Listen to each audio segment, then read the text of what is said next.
વડોદરામાં છેલ્લા 24 કલાકથી ધોધમાર વરસાદ વરસી રહ્યો છે. ધોધમાર વરસાદના કારણે જનજીવન ટોટલી અસ્તવ્યસ્ત બની ગયું છે. શિક્ષણ અધિકારી દ્વારા એક પરિપત્ર બહાર પાડવામાં આવ્યો છે કે આવતીકાલે વડોદરાની તમામ શાળાઓ બંધ રહેશે.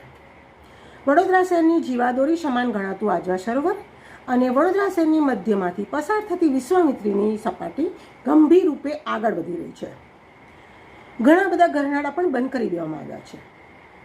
રસ્તા ઉપર ઘણા બધા ઝાડ પડતા ઠેક ઠેકાણે રસ્તા પણ બંધ કરી દેવામાં આવ્યા છે. Neela Thakkar, chief of bureau Baroda, news of Gandhinagar.